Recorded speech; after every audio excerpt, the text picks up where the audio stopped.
রব হওয়ার প্রমাণ ছাড়াই মানুষ বাতিল ইলাহের ইবাদত করতেছে।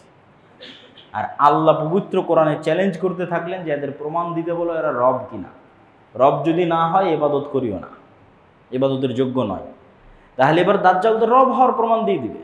দাজ্জাল মৃতকে জীবিত করবে, আর আদেশে আসমান থেকে বৃষ্টি বর্ষণ হবে, জমিন থেকে ফসল উৎপাদন হবে, জান্নাত দেখাবে, জাহান্নাম দেখাবে, আপনার মৃত দাদা দাদিকে জীবিত অবস্থায় পেশ করে দিবে। তাহলে তখন মানুষের কি হবে? তখন কয়জন ঈমান নিয়ে বাঁচতে পারবে? এই জন্য দাজ্জালের ফিতনা পৃথিবীর সবচেয়ে বড় ভয়াবহ ফিতনা, যেই ফিতনায় পতিত হবে উম্মতে মুহাম্মাদি।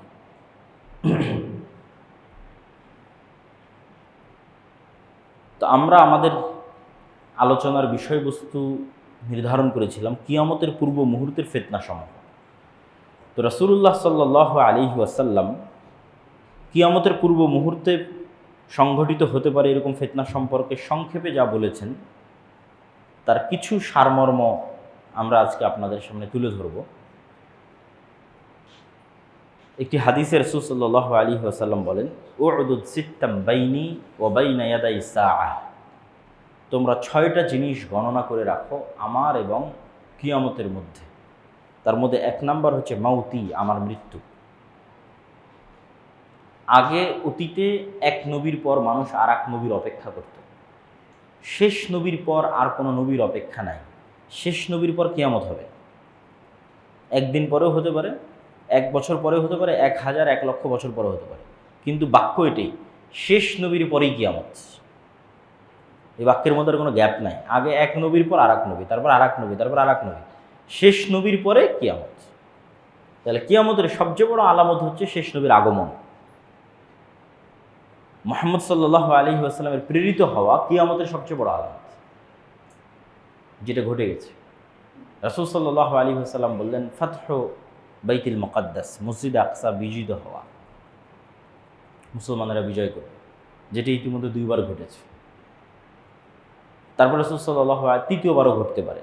তারপর রাসূল সাল্লাল্লাহু আলাইহি ওয়াসাল্লাম বললেন, ভয়ঙ্কর ভয়াবহ মহামারী। অসংখ্য মহামারী পৃথিবীতে ইতিমধ্যেই ঘটেছে। এটার দ্বারা কোন মহামারীর উদ্দেশ্য আল্লাহ সুবহানাহু ওয়া তাআলা ভালো জানে। তবে মহামারীর ভাষা অনেক ভয়াবহ। বাক্যটা যে একটা মুরগির ফার্মে যখন মহামারী লাগে, তখন যখন সব মুরগি মরে যায়, বাঁচে কি বাঁচে না তার কোনো গ্যারেন্টি নাই। তো এইরকম ভয়াবহ মহামারী, যে পৃথিবীতে মানুষ দেখা যাচ্ছে 600 কোটি আছে, সবই শেষ হয়ে গেল, অল্প কিছু মানুষ বাঁচে। তারপর সাল্লাল্লাহু বললেন, এমন এক ফিতনা, যেই ফিতনা আরবের প্রত্যেক ঘরে প্রবেশ করবে, পৃথিবীর প্রত্যেক ঘরে নয়, শুধু আরবের প্রত্যেক ঘরে প্রবেশ করবে। এবং এটা যুদ্ধ বিগ্রহ, মারামারি, গণ্ডগোল এটাই হবে বলে আমাদের কাছে বেশি বিশুদ্ধ মনে হয়। যে এমন এক যুদ্ধ, এমন এক গৃহযুদ্ধ যেটাতে আরবের প্রত্যেকটা ঘর যুক্ত হয়ে যাবে, মুক্ত থাকতে পারবে না কেউ। এবং আর এক হাদিসে রাসূল সাল্লাল্লাহু আলাইহি ওয়াসাল্লাম বলেছেন, অচিরেই ফোরাত নদীর মধ্যে থেকে স্বর্ণের পাহাড় বের হবে, যেটা নিয়ে আরবে ভয়ঙ্কর যুদ্ধ তৈরি হবে, যেই যুদ্ধে পুরো আরব অংশগ্রহণ করবে। তো অনেক সময় এই হাদিসগুলো শুনলে মানুষের কাছে আশ্চর্য মনে হয়, কিন্তু আজ থেকে 200 বছর 300 বছর আগে যে মানুষ চলে গেছে তাকেও যদি বলেন যে মরুভূমির নিচে এরকম তেল আছে আর সেই তেল দিয়ে এই করা সম্ভব, সেও বিশ্বাস করবে না। তো অসম্ভব বলে কিছু নাই, সবই সম্ভব। তারপর রাসূল সাল্লাল্লাহু আলাইহি ওয়াসাল্লাম বললেন, তোমাদের মধ্যে এবং রোমানদের মধ্যে একটি চুক্তি হবে, তোমাদের মধ্যে এবং রোমানদের মধ্যে একটি যুদ্ধ হবে, কিন্তু ওই যুদ্ধের পূর্বে রোমানদের সাথে মুসলমানদের চুক্তি হবে, এবং সেই চুক্তির ভিত্তিতে তারা তৃতীয় একটি পক্ষের বিরুদ্ধে যুদ্ধ করবে। ওই তৃতীয় পক্ষের বিরুদ্ধে যুদ্ধে মুসলমান এবং রোমানরা বিজয়ী হবে। তারপরে মুসলমান এবং রোমানরা আবার মুখোমুখি পরস্পরে যুদ্ধ করবে। রোমান বলতে খ্রিস্টান। তারা কারা? 500 বছর আগে যখন এই হাদিস মানুষ শুনেছে তখন সে একরকম চিন্তা করতে পারে, আর আজকে আমরা যখন এই হাদিস শুনছি তখন আমরা আর এক রকম চিন্তা করতে পারি। আরও 500 বছর পরে যখন কেউ হাদিস শুনবে তখন তারা চিন্তা করতে পারে আর এক রকম। কিন্তু এতটুকু নিশ্চিত যে খ্রিস্টান, এখন রাশিয়ার খ্রিস্টান, আমেরিকার খ্রিস্টান, ইউরোপের খ্রিস্টান আল্লাহ ভালো জানে, কিন্তু খ্রিস্টানদের সাথে মুসলমানদের একটা চুক্তি হয়ে তৃতীয় পক্ষের বিরুদ্ধে তারা লড়াই করবে। বিজয়ী হওয়ার পর আবার খ্রিস্টান এবং মুসলমানেরা মুখোমুখি লড়াই করবে। এবং এই লড়াইয়ের যে স্থান রাসূল সাল্লাল্লাহু আলাইহি ওয়াসাল্লাম উল্লেখ করেছেন তা হচ্ছে তুরস্ক এবং সিরিয়ার সীমান্তবর্তী অঞ্চল। আজকের যে সীমানা, সেই সীমানার আলোকে বলতেছে। আজকের সীমানার আলোকে তুরস্ক এবং সিরিয়ার সীমান্তবর্তী অঞ্চল। এবং যুদ্ধের যে ভয়াবহতার কথা রাসূল সাল্লাল্লাহু আলাইহি ওয়াসাল্লাম উল্লেখ করেছেন, এবং বাইবেলিক্যাল যে প্রফেসি আছে তথা বাইবেল এবং তাওরাতের যে বিকৃত অবস্থা, এই বিকৃত অবস্থার উপরও তাদের যে ভবিষ্যৎবাণীগুলো আছে, যেগুলো বাইবেলের প্রফেসি বলে, সেগুলোর সাথেও কিছু কিছু মিল আছে। যেমন এতটুকু কমন মিল সবার মধ্যেই আছে যে সবাই একজন মাসিহের অপেক্ষা করতেছে। সবার ধর্মগ্রন্থে একজন উদ্ধারকারী মাসিহ আছে। ইহুদিরাও একজন মাসিহের অপেক্ষমান, খ্রিস্টানেরাও একজন মাসিহের অপেক্ষমান, মুসলমানেরাও একজন মাসিহের অপেক্ষমান। মাসিহ শব্দের অর্থ হচ্ছে বিপদ থেকে উদ্ধারকারী। মাসিহাদ দাজ্জালও মাসিহ, ঈসা মাসিহও মাসিহ। কিন্তু মাসিহাদ দাজ্জাল হচ্ছে ধোঁকাবাজ, মিথ্যুক মাসিহ, প্রকৃত মাসিহ নয়। আর ঈসা মাসিহ হচ্ছে রিয়াল, সত্য, প্রকৃত মাসিহ। তো ইহুদিরা এখানেই গরমিল করে ফেলবে। তারা তাদের স্বভাবের শাস্তির কারণে, তাদের অতীতের পাপের কারণে তারা মিথ্যা মাসিহকেই মাসিহ বলে মেনে নেবে, বিপদ থেকে উদ্ধারকারী বলে মেনে নেবে। এবং আসলেই দাজ্জাল তাদেরকে বিপদ থেকে উদ্ধার করবে। আর খ্রিস্টানদের অধিকাংশ মুসলমান হয়ে যেতে পারে, এটার সম্ভাবনাই বেশি। তাদেরও কিছু কিছু দাজ্জালের অনুসারী হতে পারে, তবে বেশিরভাগ মুসলমান হয়ে যেতে পারে। তো মুসলমান এবং খ্রিস্টানদের মধ্যে থেকে হওয়া নতুন মুসলমানেরা সত্য মাসিহের অনুসারী হবে, যিনি হবেন ঈসা মাসিহ। তবে ঈসা মাসিহ যখন আসবেন তখনও মুসলমানেরা বিপদে, তিনিও এসে মুসলমানদের বিপদ থেকে উদ্ধার করবেন। তাহলে ইহুদিদেরকে বিপদ থেকে উদ্ধার করবে দাজ্জাল, আর মুসলমানদেরকে বিপদ থেকে উদ্ধার করবে ঈসা আলাইহিস সালাতু ওয়াস সালাম। তাহলে সিনারি কেমন হবে? সিনারি হবে এরকম যে দাজ্জাল আসার পূর্বে ইহুদিরা থাকবে বিপদে। অনেকেই মনে করে যে না, এখন মুসলমানেরা যে বিপদ আছে এই বিপদই চলমান থাকবে এবং এইভাবেই সারা পৃথিবীর কন্ট্রোল আগেই দাজ্জাল নিয়ে নেবে, তারপরে দাজ্জাল বের হবে। কোরআন এবং হাদিসের ধারাবাহিকতা এটা বোঝা যায় না। হাদিসের ধারাবাহিকতায় বোঝা যায় যে দাজ্জাল আসার আগেই মুসলমানেরা সারা পৃথিবী বিজয় করে নেবে, মানে বেশিরভাগ। ওটা ওই হাদিসেই, এই যে হাদিসে খ্রিস্টানদের সাথে যুদ্ধ হচ্ছে, ভয়ঙ্কর ভয়াবহ যুদ্ধ, এই ভয়ঙ্কর ভয়াবহ যুদ্ধে তো মুসলমানেরা বিজয়ী হবে, তখনও তো দাজ্জাল আসেনি। এবং এটি এত ভয়াবহ যুদ্ধ যে খ্রিস্টানরা একত্রিত হয়েছে প্রায় 10 লক্ষ। তাহলে এই 10 লক্ষ খ্রিস্টান যখন পরাজিত হবে তখন সারা পৃথিবীতে খ্রিস্টানদের আর পাওয়ারফুল কোনো পাওয়ারই নেই, এখানেই তো শেষ হয়ে গেছে। সবচেয়ে বড় যুদ্ধ তো এখানেই হয়ে গেছে। তাহলে মুসলমানদের সামনে তার কোনো বাধাই নাই। মুসলমানরা একের পর এক দেশ বিজয় করবে, ইস্তাম্বুল বিজয় করবে, ইতালির রাজধানী রোম বিজয় করবে। এবং এই যুদ্ধের পূর্বেই হয়তো ভারত বিজয় করবে, মসজিদে আকসা বিজয় করবে, এরকম আরও কিছু হাদিসে ইঙ্গিত পাওয়া যায়। তার মধ্যে এগুলো যেগুলো বললাম এগুলো সহি, আর দুই একটা কিছু জয়ীফ হাদিসও আছে। তথা সারমর্ম হচ্ছে যখন ইহুদি এবং খ্রিস্টানেরা বিপদে তখন আসবে দাজ্জাল, যখন সারা পৃথিবীতে মুসলমানদের জয় জয়কার, যখন মসজিদে আকসা থেকে, ভারত থেকে, ইস্তাম্বুল থেকে, ইতালির রাজধানী রোম পর্যন্ত সব মুসলমানেরা বিজয় করে নিয়েছে, এবং যারা ইসলামের শত্রু তারা যখন বিপদে, তখন এবার দাজ্জাল বের হবে রাগান্বিত অবস্থায়।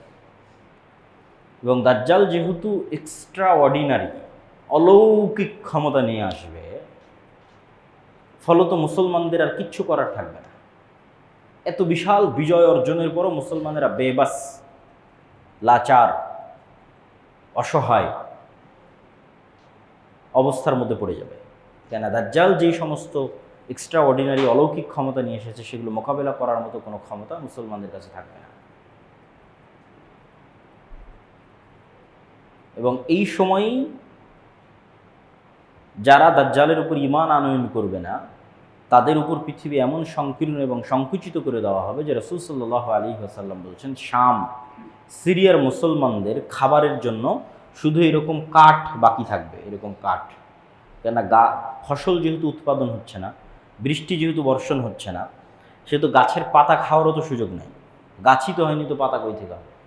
তাহলে বাড়িতে আগে থেকে রাখা যে ফার্নিচারগুলো আছে, কাঠ, এগুলোর মধ্যে থেকে চিবিয়ে রস বের করার চেষ্টা করবে। এই কাঠ ফেড়ে এর মধ্যে থেকে চিবিয়ে রস বের করার চেষ্টা করবে এবং উঠে খেয়ে বাঁচার চেষ্টা করবে। আর যারা দাজ্জালের উপর ঈমান আনয়ন করবে, মৌমাছি যেভাবে মৌমাছির চাকের সাথে লেগে থাকে, পৃথিবীর সকল ধন সম্পদ তাদের পিছে সেভাবে ছুটবে। তাহলে যাদের ন্যূনতম 1 টাকাও অবৈধ টাকার প্রতি লোভ আছে, ও দাজ্জালের ফিতনা থেকে বাঁচতে পারবে না। 1 টাকাও যার অবৈধ টাকার প্রতি লোভ আছে, যে না আমার একটু দরকার, নিয়ে নিই, সে দাজ্জালের ফিতনা থেকে বাঁচতে পারবে না। কে বাঁচতে পারবে? যে মৃত্যুকে গ্রহণ করতে প্রস্তুত কিন্তু ঈমান বিসর্জন দিতে প্রস্তুত নয়। কেন সারা পৃথিবী সকল ধন সম্পদ তখন দাজ্জালের উপরে যারা ঈমান আনয়ন করবে, আর যারা করবে না তাদের কাছে কিচ্ছু নেই, খাওয়ারও নেই। ঈমানের সবচেয়ে বড় পরীক্ষা। এবং রাসূল সাল্লাল্লাহু আলাইহি ওয়াসাল্লাম বললেন যে 40 দিনের প্রথম দিন হবে 1 বছর, দ্বিতীয় দিন হবে 1 মাস, তৃতীয় দিন হবে 1 সপ্তাহ। এবং তার গতি হবে আকাশে ঝড়ের সময় মেঘমালা যে গতিতে চলে সেই গতি। তো এবার যেহেতু মুসলমানেরা বিপদে পড়ে গেছে দাজ্জালের কারণে, দাজ্জালের এক্সট্রা অর্ডিনারি অলৌকিক ক্ষমতার কারণে, এবার দাজ্জালের চেয়েও সত্যিকার যিনি মাসিহ আসবেন, উনি আরও আপার লেভেলের এক্সট্রা অর্ডিনারি অলৌকিক ক্ষমতার মালিক হবেন, যিনি মুসলমানদেরকে উদ্ধার করার জন্য আসবেন। তিনি হচ্ছে ঈসা আলাইহিস সালাম। ইনি হলেন সত্যিকার মাসিহ, ঈসা মাসিহ, প্রকৃত মাসিহ। এনার অলৌকিক ক্ষমতা কেমন হবে? এনার নিঃশ্বাস যতদূর পর্যন্ত যাবে, ওই এরিয়ার মধ্যে যদি কোনো কাফের থাকে, সে নিঃশ্বাসে মারা যাবে, অস্ত্র প্রয়োগে নয়, নিঃশ্বাসে মারা যাবে। এবং দাজ্জাল যদি তাকে দেখে, তাহলে দৃষ্টিতে মৃত্যুবরণ করবে, অস্ত্র প্রয়োগের পূর্বেই। কিন্তু তারপরেও ঈসা আলাইহিস সালাম তাকে অস্ত্র দিয়েই হত্যা করবেন। তাহলে এই হলো সারমর্ম সিনারি, যে মুসলমানেরা বিজয় করবে, ইহুদি খ্রিস্টানরা বিপদে থাকবে, দাজ্জাল আসবে তাদেরকে উদ্ধার করবে, উদ্ধার করে এবার দাজ্জালের হাতে সারা পৃথিবীর কন্ট্রোল। মুসলমানেরা বিপদে, এবার ঈসা আলাইহিস সালাম আসবে, তিনি মুসলমানদের উদ্ধার করবেন, দাজ্জালকে হত্যা করবেন। এবং দাজ্জালের সাথে থাকা ইহুদিরা যখন বিভিন্ন গাছ এবং পাথরের আড়ালে আশ্রয় নেবে, তখন গাছ এবং পাথরও কথা বলবে যে এখানে ইহুদি লুকিয়ে আছে, আসো একে হত্যা করো। এভাবেই রাসূল সাল্লাল্লাহু আলাইহি ওয়াসাল্লাম হাদিসে বলেছে। এবং এটা দাজ্জালের পরাজয়ের পরে তাদেরকে হত্যা করা হবে। এবং এই ফিতনার পরে, এটা পৃথিবীর সবচেয়ে বড় ফিতনা, দাজ্জালের ফিতনা, কিন্তু এই ফিতনার পরে আল্লাহ সুবহানাহু ওয়া তাআলা ঈসা আলাইহিস সালামকে বলবেন যে এখন যে ফিতনা আসবে ওটার সাথে তুমিও মোকাবেলা করতে পারবে না। দাজ্জালের ফিতনার সাথে তো মুমিন মুসলমানেরা মোকাবেলা করতে পারেনি, ঈসা আলাইহিস সালাম এসে মোকাবেলা করলেন। তো ঈসা আলাইহিস সালামকে আল্লাহ বলবেন এখন যে ফিতনা আসবে এটার সাথে তুমিও মোকাবেলা করতে পারবে না, সেটা হচ্ছে ইয়াজুজ মাজুজ। অতএব তুমি মুমিন মুসলমানদের নিয়ে তুর পাহাড়ে আশ্রয় নাও। এবং ইয়াজুজ মাজুজের বের হওয়ার কথা এরপরেই বিভিন্ন হাদিসে, সহিহ বুখারী এবং মুসলিমের হাদিসে বর্ণনা করা আছে।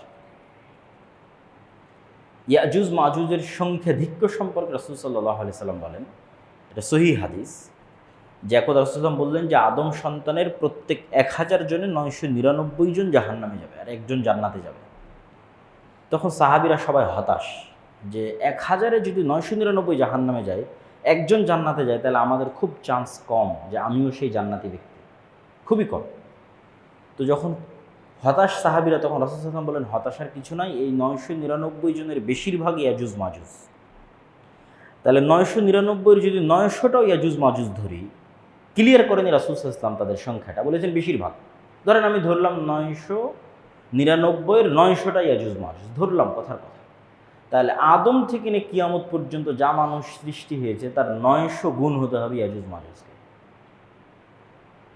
তার 900 গুণ হতে হবে। তাহলে 100, তার বিপরীতে 900। তাহলে এখনকার 600 কোটির 900 গুণ নয়, আদম থেকে নিয়ে কিয়ামত পর্যন্ত যা মানুষ হবে তার 900 গুণ। তাহলে ইয়াজুজ মাজুজের সংখ্যা কত হতে পারে? বেহিসাব, অগণিত, অসংখ্য সংখ্যা, যা গণনার মধ্যেও আনা সম্ভব নয়। তবে দাজ্জালও আদম আলাইহিসসালামের সন্তান, ইয়াজুজ মাজুজও আদম আলাইহিসসালামের সন্তান। দাজ্জালও বানু আদম, ইয়াজুজ মাজুজও বানু আদম।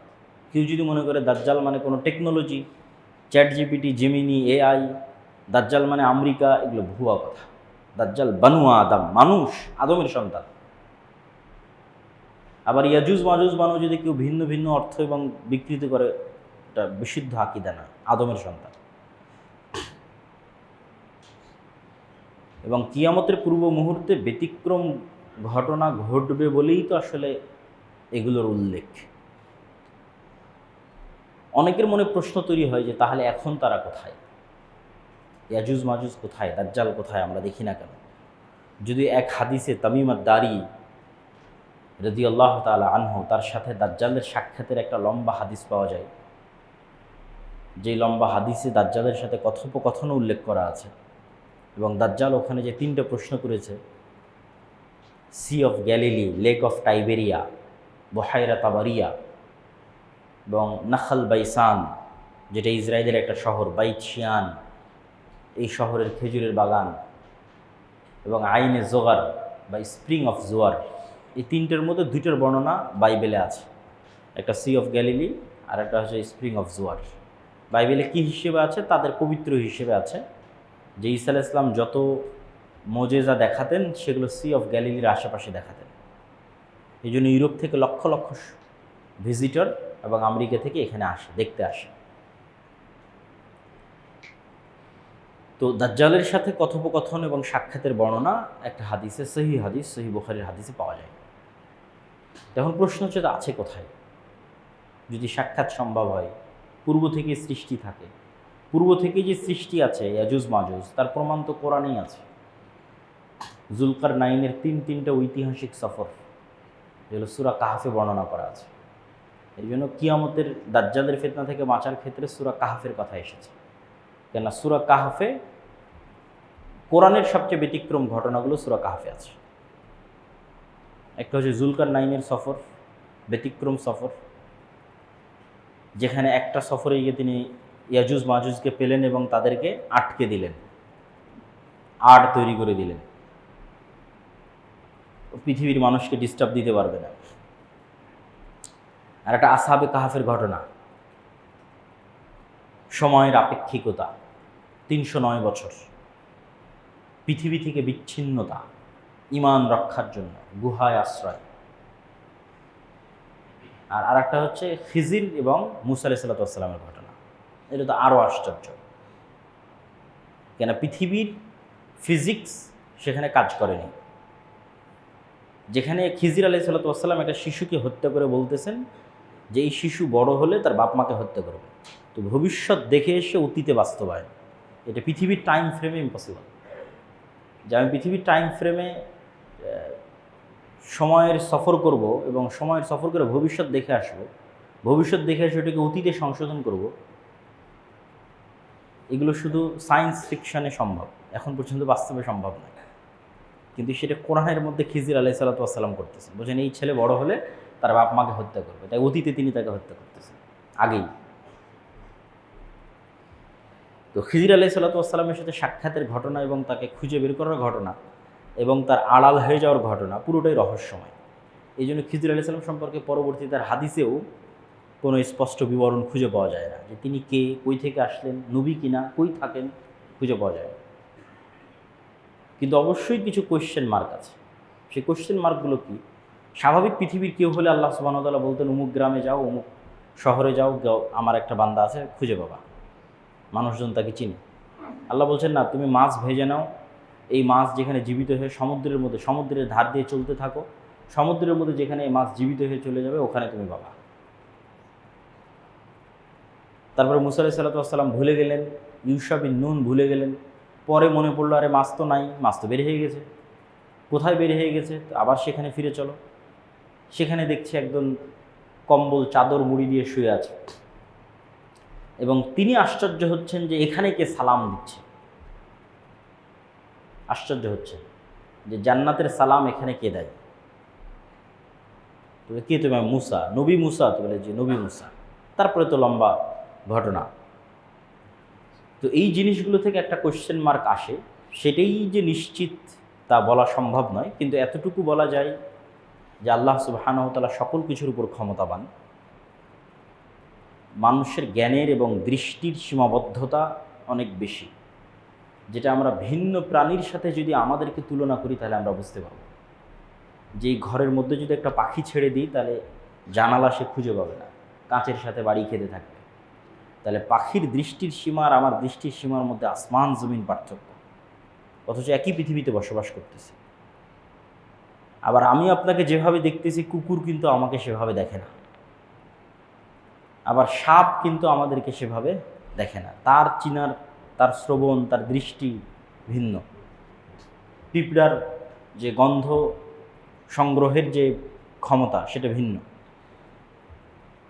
তো প্রত্যেকটা সৃষ্টিজীবের সাথে আর এক সৃষ্টিজীবের আসমান জমিন পার্থক্য। ফলত এক একজন এক এক ডাইমেনশনে থাকে, তারা আর একজন সম্পর্কে পরিপূর্ণ নলেজ অর্জন করতে পারে, এটা সম্ভব নয় যদিও একই পৃথিবীতে বসবাস করে। ঠিক ওই ধরনের কারণেই পৃথিবী, এখানে ফেরেশতারাও আছে কিন্তু আমরা দেখতে পাচ্ছি না। এটাই তো ঈমান। এখানে জিনেরাও থাকতে পারে কিন্তু আমরা তাদের দেখতে পাচ্ছি না। কোরআন এবং হাদিসে তো এভাবেই বলা আছে। মানুষ এলিয়ন খুঁজতেছে, তো মানুষ বাদে আর এক সৃষ্টিজীবের কথা পৃথিবীতে আছে, বলাই তো আছে। বুদ্ধিমান সৃষ্টিজীব, একটা ফেরেশতা, একটা জীব, কোরআন এবং হাদিসেই বলা আছে। তাহলে ওইভাবেও যে আল্লাহ সুবহানাহু ওয়া তাআলা দাজ্জাল এবং ইয়াজুজ মাজুজকে রাখতে পারবেন না, এটা অসম্ভব নয়। দ্বিতীয়ত, আল্লাহ সুবহানাহু ওয়া তাআলা যেমন 7 আসমান সৃষ্টি করেছেন, ঠিক তেমনি 7 জমিনও সৃষ্টি করেছেন। এবং 7 আসমান সৃষ্টিতে আল্লাহর যার সময় লেগেছে, 7 জমিন সৃষ্টিতে আল্লাহর তাই সময় লেগেছে। এবং কোরআনে আল্লাহ সুবহানাহু ওয়া তাআলা বলছেন যে প্রত্যেকটাতেই আল্লাহর আদেশ অবতীর্ণ হয়। ইয়াতানাজ্জালুল আমরু বাইনাহুন্না, প্রত্যেক আসমান এবং প্রত্যেক জমিনে আল্লাহর ওহী যায়, আল্লাহর আদেশ যায়। ফলত দাজ্জাল এবং ইয়াজুজ মাজুজকে যদি আল্লাহ সুবহানাহু ওয়া তাআলা অন্য জমিনে রেখে থাকেন, এটাও সম্পূর্ণরূপে নাকচ করা সম্ভব নয়, কিন্তু নিশ্চিত এটাও বলা সম্ভব নয়। কিন্তু কিয়ামতের পূর্ব মুহূর্তের ঘটনাগুলো যে অনেক ব্যতিক্রম, এটা বোঝা যায়। যে একদিন 1 বছরের সমান, এটা আল্লাহ চাইলে এমনিই করতে পারে। এখনও যদি আল্লাহ সূর্যকে আদেশ দেয় স্থির হওয়ার জন্য, তো একদিন 1 বছরের সমান হয়ে যেতে পারে। কিন্তু সাধারণত আল্লাহ সুবহানাহু ওয়া তাআলা এভাবে করেন না, সাধারণত করেন না। বরং যেটাই ঘটে ঘটনার ধারাবাহিকতায় ঘটে। তো যদি ঘটনার ধারাবাহিকতাতে ঘটতে হয়, তাহলে পৃথিবীতে এমন ভয়ঙ্কর পরিবর্তন লাগবে, যেই পরিবর্তনের ধাক্কা স্বাভাবিক হতে অটোমেটিকই সূর্য এবং পৃথিবীতে একদিন হবে 1 বছর, এবং একদিন হবে, পরের দিন হবে 1 মাস, তারপরের দিন হবে 1 সপ্তাহ। ওই যে ভয়ঙ্কর ঘটনা ঘটেছে, ওইটার ধাক্কা স্বাভাবিক হতে এই ঘটনা ঘটতে হচ্ছে, যে একদিন 1 বছর, একদিন 1 মাস, একদিন 1 সপ্তাহ, তারপরের দিনগুলো আবার পৃথিবীর স্বাভাবিক দিন। সুতরাং কিয়ামতের পূর্ব মুহূর্তের ঘটনাগুলোকে শুধু স্বাভাবিক দৃষ্টিকোণ থেকে দেখলে হবে না, এটা সম্পূর্ণ ব্যতিক্রম এবং ভিন্ন। দাজ্জালের ফিতনা পৃথিবীর সবচেয়ে ভয়ঙ্কর এবং ভয়াবহ ফিতনা, এবং সবচেয়ে ব্যতিক্রম ফিতনা, ভিন্ন ফিতনা। আর ইয়াজুজ মাজুজেরটা আরও ব্যতিক্রম, আরও ভয়াবহ। এই ফিতনাগুলো থেকে আমরা বাঁচব কীভাবে? এই ফিতনাগুলো থেকে বাঁচার থেকে আমাদের শিক্ষা যেটা, যে আমরা 2টা বাক্য দিয়ে শুরু করেছিলাম, তাওহীদ এবং পরকাল, ইসলামের সারমর্ম। এই দুইটাতে যার বিশ্বাস যত মজবুত, সে পৃথিবীর সকল ফিতনা থেকে তত বেশি সেফ থাকবে। তাওহীদে যার বিশ্বাস যত মজবুত, পুনরায় জীবিত হবে, এইটাতে যার বিশ্বাস যত মজবুত, যে পুনরায় জীবিত হলে আল্লাহ সুবহানাহু ওয়া তাআলা আমাকে জান্নাতে দিবেন। তো আসহাবুল উখদুদ ওয়াস-সামা'i যাতিল বুরুজ ওয়াল ইয়াউমিল মাউউদ ওয়া শাহিদুন ওয়া মাশহুদ কুতিলা আসহাবুল উখদুদ। আসহাবুল উখদুদকে বলা হচ্ছে সামনে আগুন, হয় ঈমান না হয় আগুনে ঢুকে পড়ো। তা আসহাবুল উখদুদ আগুনে ঢুকে পড়তেছে, এটা কেমনে সম্ভব? তাওহীদের প্রতি অগাধ আস্থা, এবং আমি যে আগুনে ঢুকতেছি আগুন তো জান্নাত, কেন মৃত্যুবরণ করলেই তো আমি জান্নাতে চলে যাব। তাহলে মৃত্যুর ভয় না মৃত্যু জান্নাতে যাওয়ার ওসিলা, কোনটা তার ব্রেনে কাজ করতেছে? মৃত্যু তো জান্নাতে যাওয়ার ওসিলা, মৃত্যুর ভয় নয়। মানে এখন যে মারা যাচ্ছে এটার ভয় না, মারা তো যাওয়াই লাগবে। তাহলে আমার এই মৃত্যুটা হচ্ছে জান্নাতে যাওয়ার ওসিলা, মরলেই জান্নাতে চলে যাবে। তাহলে ওই যে পরকালের প্রতি অগাধ আস্থা, তাহলে ওই আগুনের মধ্যে সে জান্নাত দেখতে পাচ্ছে, ফলত তার জন্য ওই আগুনে ঢোকা সহজ। এই ধরনের ঈমান ছাড়া পৃথিবীর কোনো ফিতনা থেকে বাঁচা সম্ভব না। আমরা তো এখনও অসংখ্য ফিতনার মধ্যে আছি। তাওহীদ, আল্লাহর অস্তিত্ব এবং আল্লাহর শক্তি এবং ক্ষমতার উপর অগাধ আস্থা, এবং আল্লাহ আমাদের পুনরায় সৃষ্টি করার ক্ষমতা রাখেন, বিচার করবেন এবং বিচারের পরে আমাদেরকে জান্নাত অথবা জাহান্নামে দিবেন, এটার উপর অগাধ বিশ্বাস। এবং এই জিনিসগুলোরই শিক্ষা সূরা কাহফের মধ্যে যে ঘটনাগুলো আছে সেগুলোর মধ্যে আছে। যেমন আসহাবে কাহফ পৃথিবী থেকে সম্পূর্ণরূপে বিচ্ছিন্ন হয়ে গেছে তাদের তাওহীদকে রক্ষা করার জন্য। তো এই জন্য আমাদের তাওহীদের প্রতি বিশ্বাস এবং পরকালের প্রতি বিশ্বাসের মাত্রা বাড়াতে হবে, ঈমানকে মজবুত করতে হবে। আমার ছোট্ট একটা বই আল্লাহর পথে যাত্রা, এই বইটা লেখার পিছনে উদ্দেশ্য এটাই যে মানুষের ঈমানকে কিভাবে, যে 6টা ঈমান ইসলামের বেসিক মৌলিক ঈমান, এই 6টার প্রতি মানুষের বিশ্বাসকে কিভাবে মজবুত করা যায়, যেন মানুষ দেখতে পাচ্ছে, যেন মানুষ আল্লাহকে, ফেরেশতাকে, পরকালকে, জান্নাত এবং জাহান্নামকে দেখতে পাচ্ছে। এই ধরনের ঈমান ছাড়া আমাদের মুক্তির কোনো রাস্তা নাই। আল্লাহ সুবহানাহু ওয়া তাআলা আমাদের দাজ্জালের ফিতনা থেকে বেঁচে থাকার তৌফিক দান করুক, আল্লাহুম্মা আমিন। এখানে আর একটা ছোট্ট দিক নির্দেশনা, সেটা হচ্ছে পুরো ঘটনা থেকে শুধু এই জিনিসগুলো নিয়ে পড়ে থাকা, এগুলোই অ্যানালাইসিস করতে থাকা, কখন ইমাম মাহদী আসবে, কোথায় থেকে আসবে, এটা কিন্তু কাজ নয়। কেননা আপনার মৃত্যুই আপনার কিয়ামত। যত মানুষ পৃথিবী থেকে বিদায় নিয়েছে তাদের কিয়ামত হয়ে গেছে। কিয়ামত মানে কি? কিয়ামত মানে হচ্ছে পরকালে যেগুলো ঘটবে সেগুলো দেখতে পাওয়া। তো আপনি মৃত্যুবরণ করলেই তো ফেরেশতাকে দেখতে পাবেন, জান্নাত দেখতে পাবেন, জাহান্নাম দেখতে পাবেন, তাহলে তো আপনার কিয়ামত হয়েই গেছে। তাহলে যত মানুষ মৃত্যুবরণ করেছে তারা তো ভিন্ন জগতে চলেই গেছে। তাহলে কবে ইমাম মাহদী আসবে, কবে দাজ্জাল আসবে, ওইটা অ্যানালাইসিস করা বেশি আগে, না আপনার মৃত্যুর প্রস্তুতি নেওয়া বেশি আগে? না আপনার মৃত্যু তো আপনার কিয়ামত, এটা বেশি আগে। ঠিক আরও একটা বিষয় কি, হতাশা, যে না ইমাম মাহদী আসলেই সব হবে, ঈসা আলাইহিস সালাম আসলেই সব হবে। কিন্তু আমি কিন্তু আপনাকে দেখিয়ে দিলাম তার আগেই সব হবে। মানে আমার এবং আপনার মতো যুবকেরাই, আমার এবং আপনার মতো মুসলমানেরাই বিশ্ব বিজয় করে ফেলবে, কোনো নতুন নবী ছাড়া, কোনো নতুন কোরআন ছাড়া। এই দুটো পয়েন্ট মনে রাখবেন, কোনো নতুন নবী ছাড়াই, কোনো নতুন কোরআন ছাড়াই। যেই কোরআন 1400 বছর আগে এসেছে ওই কোরআন পড়েই, আর যে নবী 1400 বছর এসেছেন ওই নবীর আদর্শ মেনেই আমার এবং আপনার মতো মুসলমানেরা ঈসা আলাইহিস সালাম আসার আগেই পৃথিবী বিজয় করে ফেলবে। তাহলে তো আপনার অনেক কিছু করার আছে, অনেক কিছু শিকার আছে, জানার আছে। ইমাম মাহদীর ঈসা আলাইহিস সালাম আসলে কোরআনও আসবে না নতুন করে উনি নবুয়তেরও দাবি করবেন না, নতুন করে কোনো হাদিসও আসবে না। যা থাকার, যা ঘটার তা ঘটেই গেছে, তা আমার এবং আপনার কাছে আছে। সুতরাং এটা নিয়ে কাজ করা, চর্চা করা, দাওয়াত দেওয়া, দিনকে ছড়িয়ে দেওয়া এবং নিজের মৃত্যুর প্রস্তুতি নেওয়া, এবং আল্লাহ সুবহানাহু ওয়া তাআলার কাছে কিয়ামতের পূর্ব মুহূর্তের ফিতনাগুলো থেকে বাঁচতে চাও। আল্লাহ সুবহানাহু ওয়া তাআলা আমাদের হেফাজত করুক। আল্লাহ